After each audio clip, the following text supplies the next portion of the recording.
Fissionary, a show exploring how nuclear powers your world. I'm Mary Carpenter. And I'm Jordan Houghton. Let's jump in.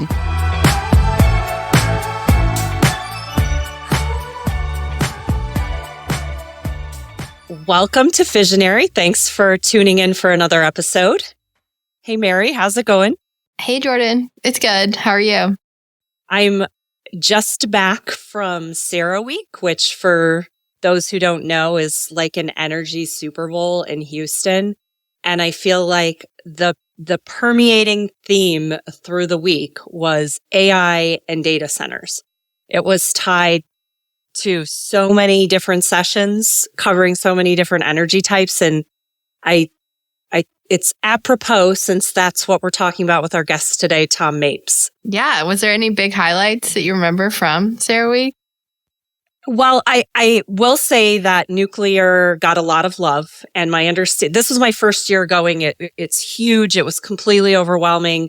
My understanding is in previous years, nuclear really wasn't as big of a part of the conversation as it now is. And now it was popping up in conversations all over the place, talking about climate and decarbonization and clean energy and reliable energy. So it was really interesting to see it part of the mainstream conversation. Yeah, that's interesting because when I was at South by Southwest, actually the week before, Jordan was at CERAWeek, AI, data centers, ChatGPT, all of that was a big focus of a bunch of sessions at the conference that I was at as well. And I mean, it's crazy to think how much we use this technology in our daily lives and we don't really realize it. Like if I'm online shopping and I want to chat someone, I get connected to a chat bot. Or if I go to the airport on the way to South by Southwest, I use my Clear membership and they do like facial recognition. Every morning, Alexa tells me what the weather is when I wake up. Like it is just ingrained in our daily lives. And it's something I use so much, but you don't even think about like how much energy all of this stuff takes to power.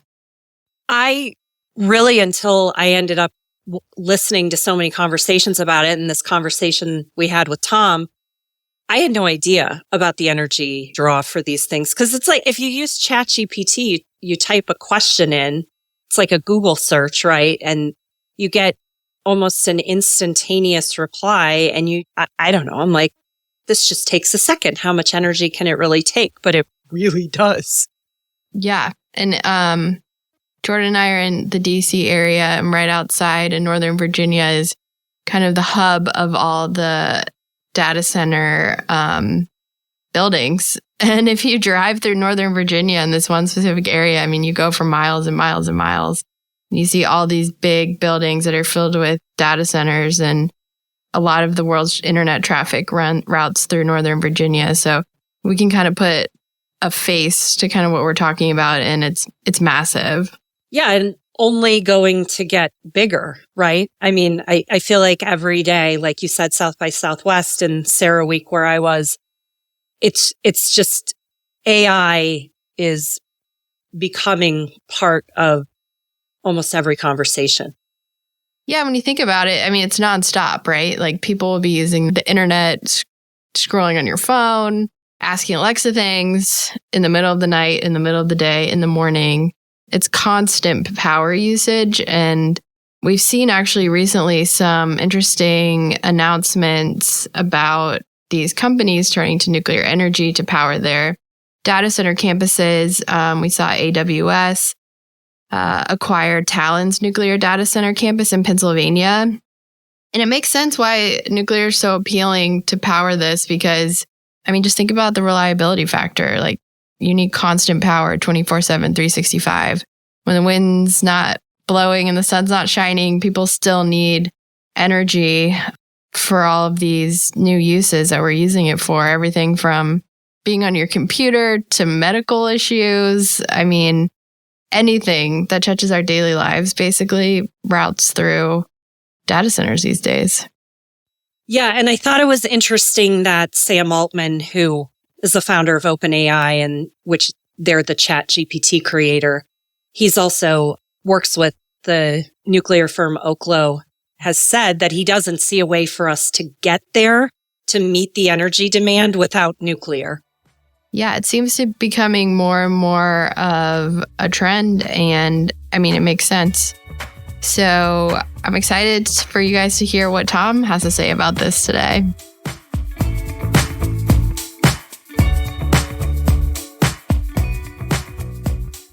Tom Mapes founded and leads the Digital Energy Council, a nonprofit group dedicated to advancing energy modernization and resilience through digital innovation. Previously, he spearheaded the first mining-focused government advocacy campaign in the U.S. and served as Chief of Staff for International Affairs at the Department of Energy, overseeing energy coordination across the U.S. government. With experience on Capitol Hill, Mapes brings a wealth of expertise to DEC, promoting best practices and collaboration within the energy industry. Tom, thanks so much for joining us today. Thank you very much for having me. Can you start by telling us a little bit about yourself and how you got interested in digital assets and energy policy? Yeah. As you mentioned, my background is in more of what would be considered traditional energy policy. I worked on Capitol Hill in the House and also in the Senate. And my boss in the Senate at the time was the chair of the Energy and Natural Resources Committee. Following that, made my way over to the Department of Energy.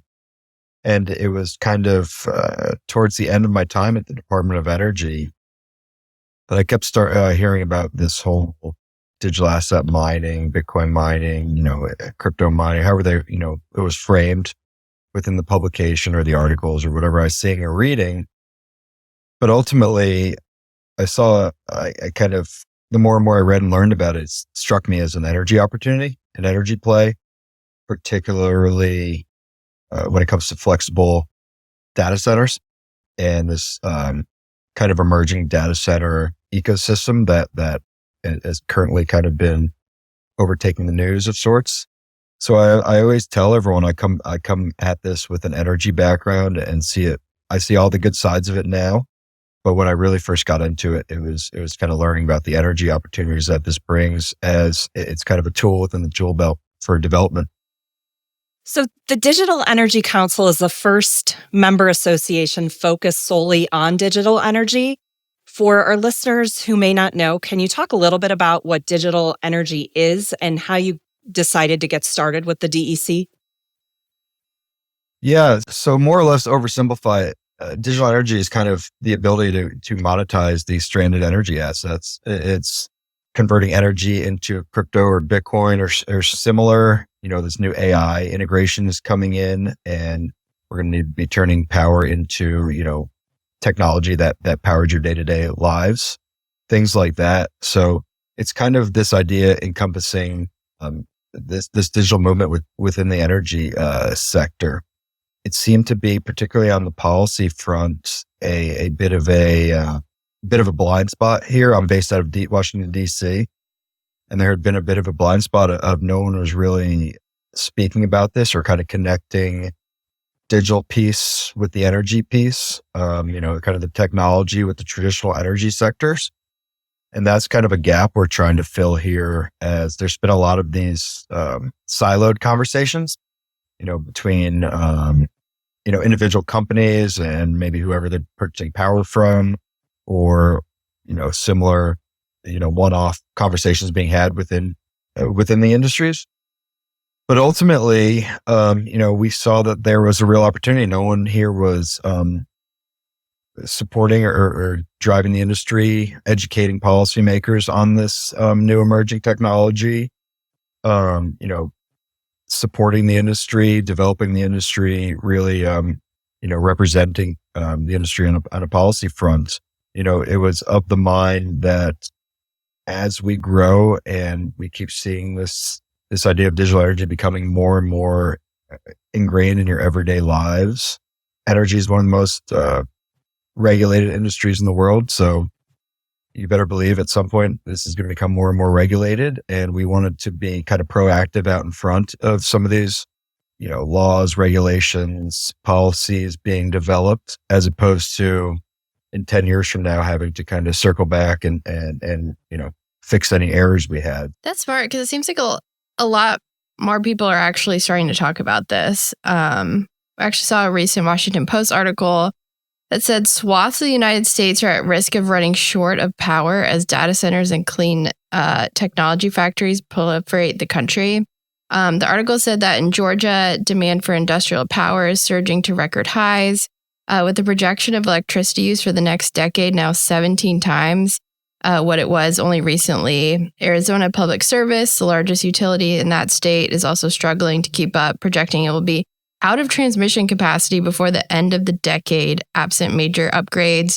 Northern Virginia needs the equivalent of several large nuclear plants to serve all the new data centers planned there and that are under construction. Can you touch on why these new technologies require so much energy?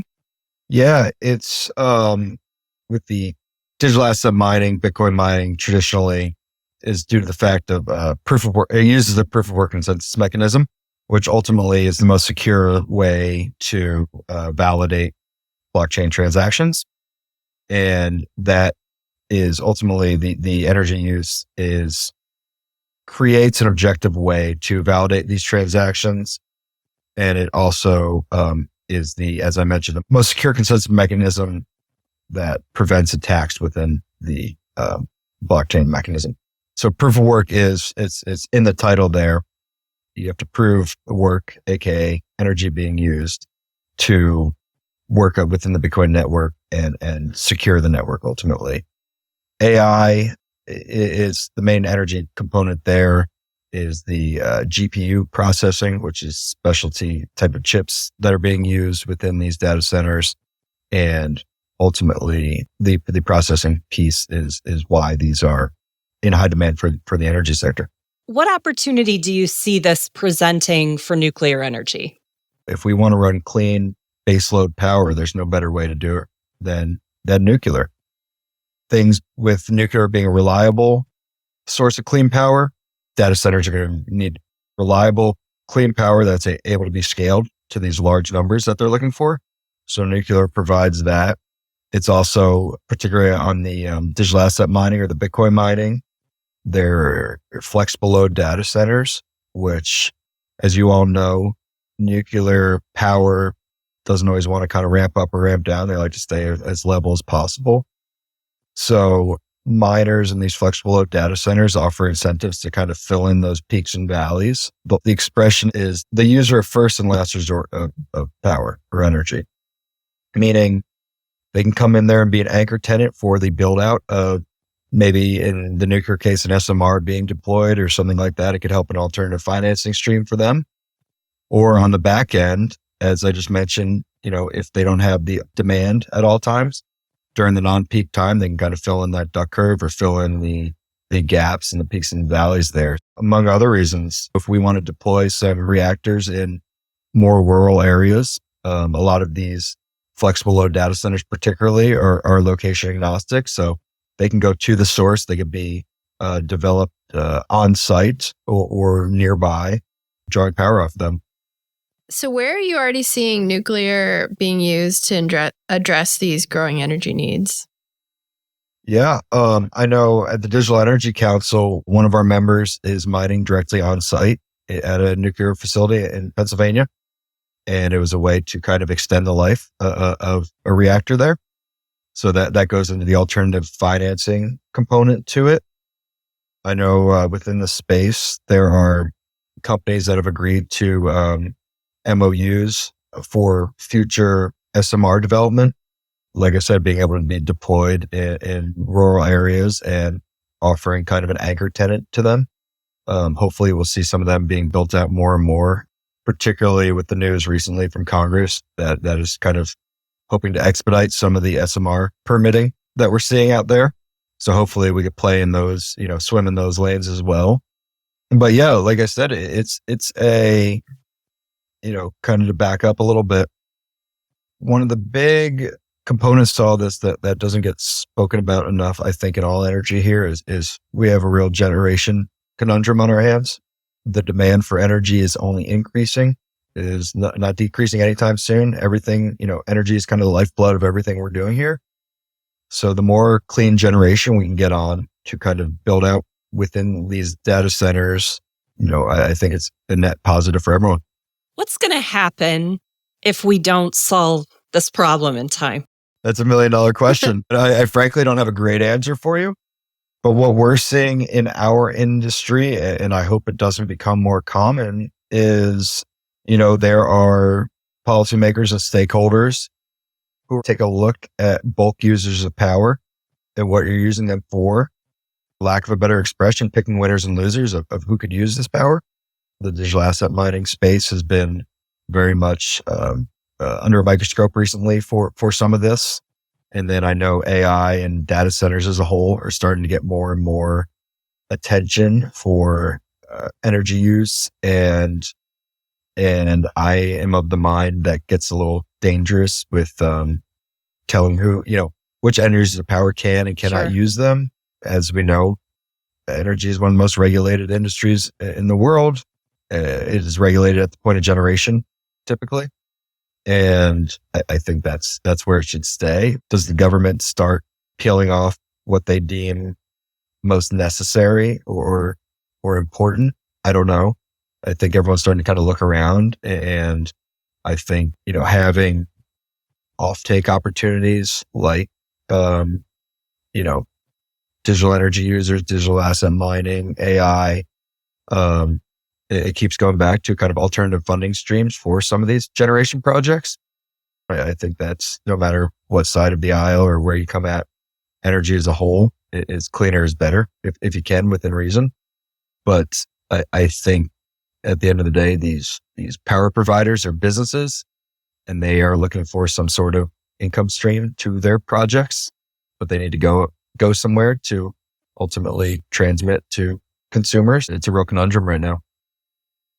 It seems like some are starting to take their energy needs into their own hands, right? Like, we're seeing these big tech companies make investments in nuclear specifically.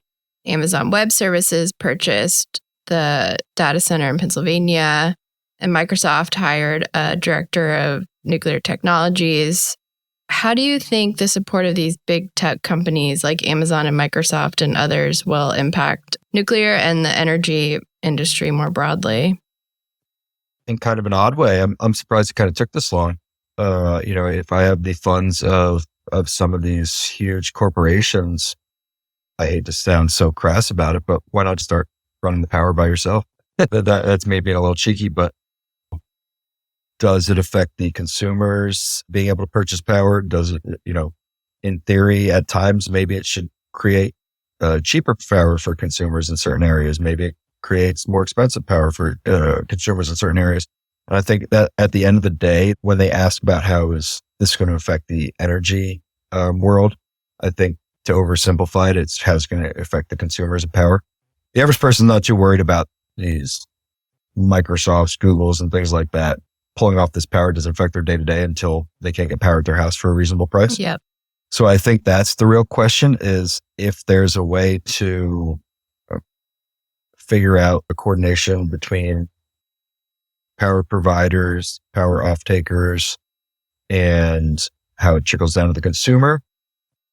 I think more and more of them will be going to the behind the meter, but in some sort of creative way. For instance, you mentioned the agreement at Susquehanna Nuclear Power Plant in Pennsylvania. One of our members of DEC was on site there for a couple of years now, mining Bitcoin. A lot of these, I can kind of foresee maybe some sort of coordination in terms of behind the meter, we'll buy off X amount from the power provider. And during times of need for the consumers nearby, we'll turn off or turn up or down in some capacity and push that back out to the consumer. Getting creative with the power purchase agreements within these areas on site and beyond the meter. I think you're going to see some variations of that. And then, yeah, like I said, I foresee more and more companies kind of dipping over into this energy sector. And I think that's going to be good, bad, and indifferent.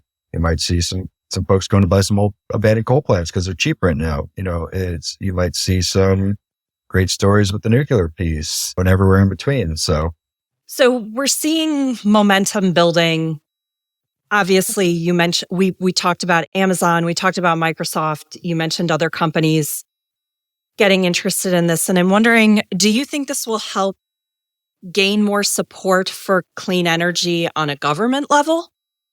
I hope so. Like I said, for that funding, the funding opportunity it brings. One of the biggest issues we have right now is there's a lot of good things within the current administration's, the IRA, Biden's IRA, that's supporting a lot of these projects. We can keep building all these projects, till we're blue in the face, but that power needs to go somewhere, which means you need customers to offtake this power. And as mentioned, getting creative with some of these power off-takers, these data centers can maybe work within it, particularly the Bitcoin mining piece. Because as mentioned, they can kind of pick up, move around if needed, flex on and off, at certain variable times. It offers an off-taking incentive that we may not have right now, but at the same time, it's the catch-22. There's arguments, saying, why do you need all this power? What are we doing with all this power? And I personally kind of fall in the line of disagreeing with some of that, in terms of, goes back to that picking winners and losers I mentioned earlier. But I think in theory, this energy build out, if there's money to be made out there, people will go to the cheapest form if they can get renewable energies down as cheap as possible. I know all my members would go run for that in a heartbeat. It's just building it out. And to that extent, particularly the Bitcoin mining piece is it's kind of an oversimplification. It's not exact apples to apples, but it's almost like a one-way battery of sorts for this peaker times. You either have batteries, which we don't, if we want to build out this renewable, you have batteries that we don't necessarily have the capability to harness enough power in to run towns or have this backup for when the wind's not blowing and the sun's not shining. So your next option is to turn on a peaker plant, which are generally coal or oil and gas.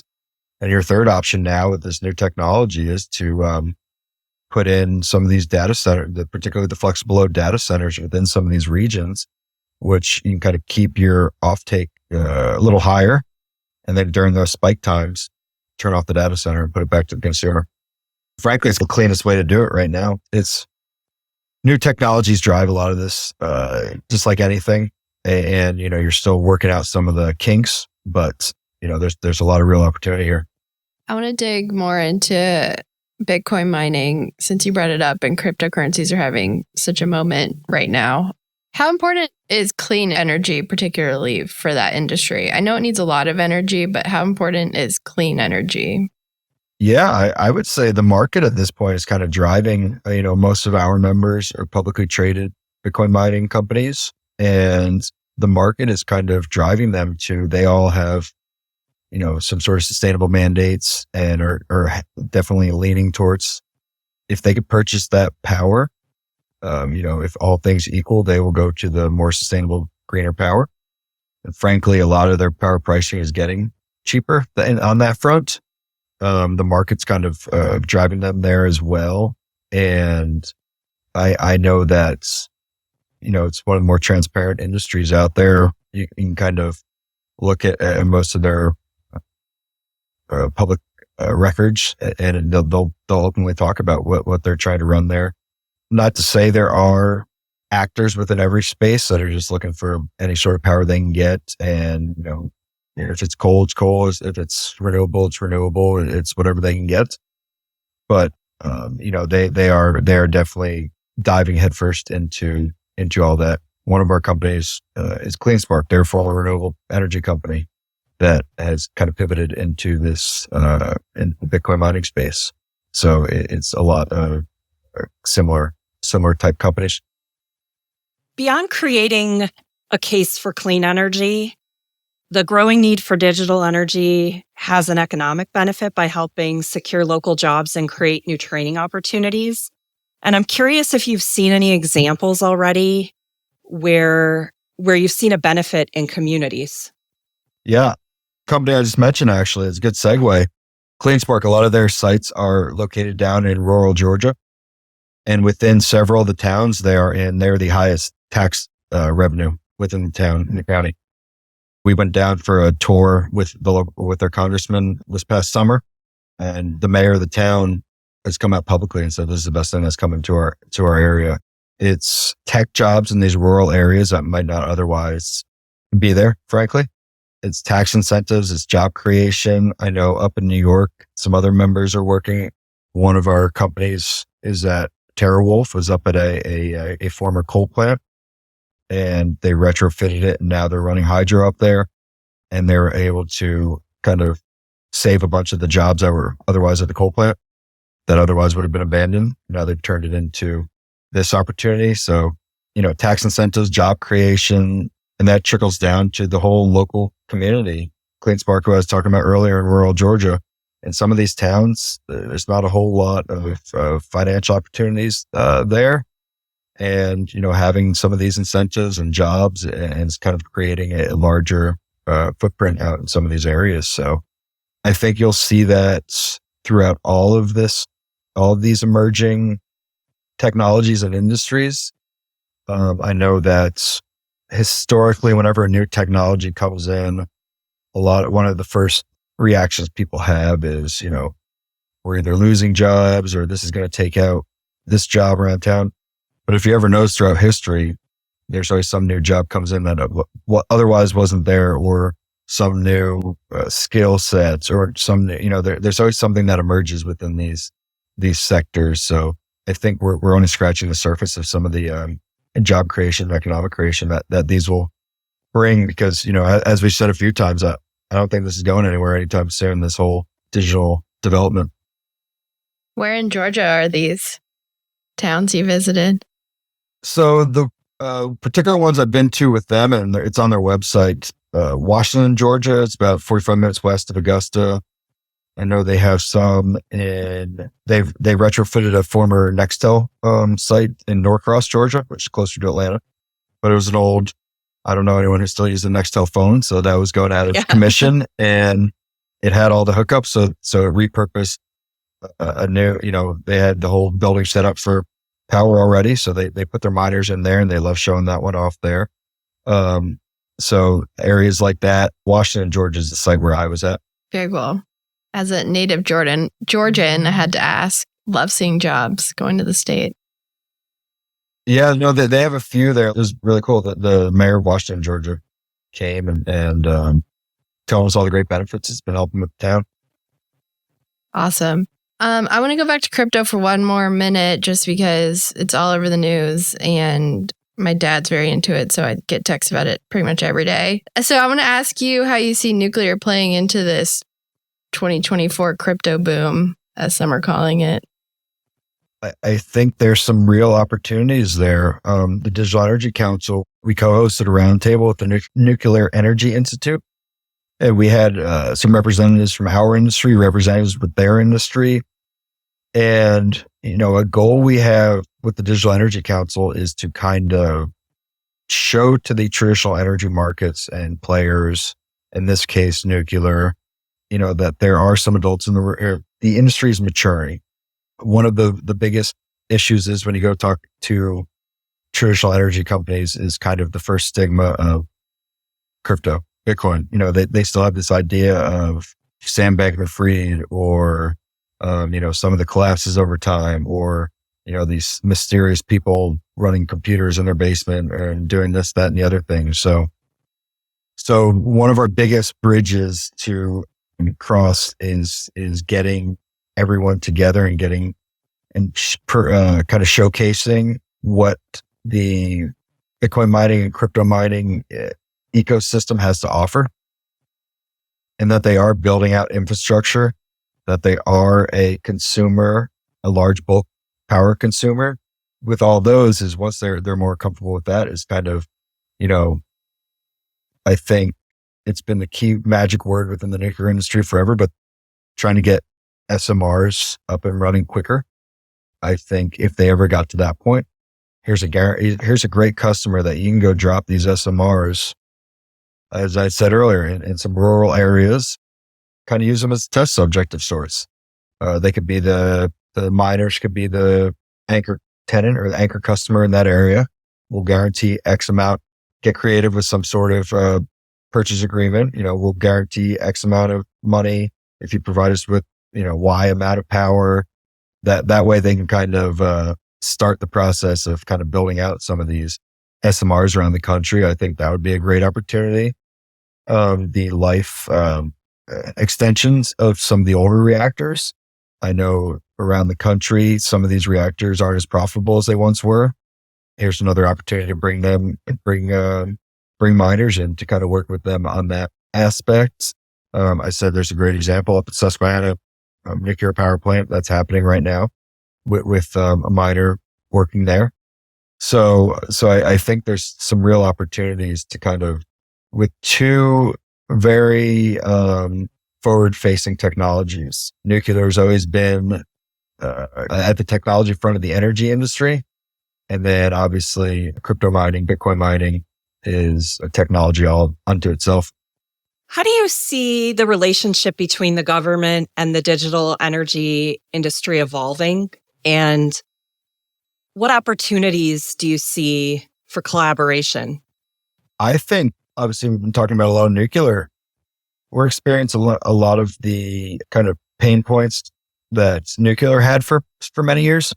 Particularly, any new emerging technology, there's going to be some hesitations. People are going to, frankly, just not know everything about it. Or one of our biggest components at the DEC is education. Go in and talk to policymakers. I mean, you wouldn't be surprised of, put it into layers. How many of those members of Congress understand what we're trying to do here with digital energy and digital power? I mean, you can imagine how some of those conversations go. So you have to kind of start with their staff, kind of get folks educated on what we're doing, why we're doing it.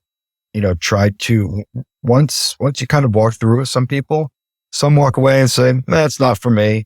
And some kind of have that aha moment and they go, oh, this is really interesting. And this could be important moving forward. So it all starts with that education piece for the policymakers and the policy front.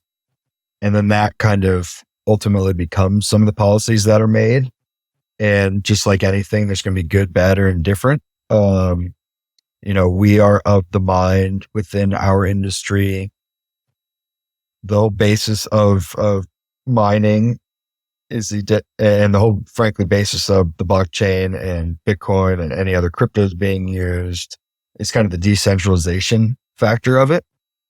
And one thing we always try to highlight with policymakers is we need some rules and regulation over here in the US. There's no question about that. We can't just have everyone running crazy and doing whatever they want. With that said, if we overregulate it over here, particularly on the mining front, the United States, and I'd say North America as a whole, some of the best regulations for power in the world. And if you kind of push it overseas or push it outside of the US and North American oversight, because some of our members, Canadian equities as well. But it's going to go to kind of some of the larger countries that are also mining are Kazakhstan, Russia, areas like that where they're just going to run diesel generation. They're going to run coal. They're going to run much dirtier sources as opposed to if we keep it over here and offer some of these renewable incentives, nuclear incentives, kind of cleaner alternatives.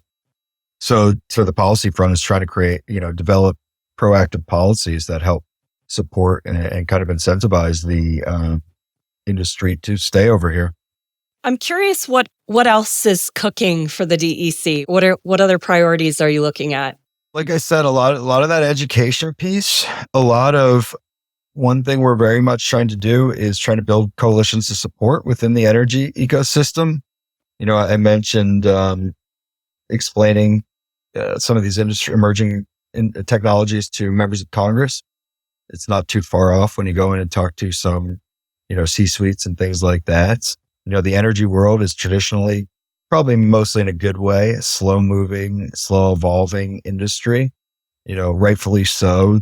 You don't want to take too many risks or chances. You don't want to blow out a power grid. You don't want to have any sort of public harm, things like that. And obviously that's first priority.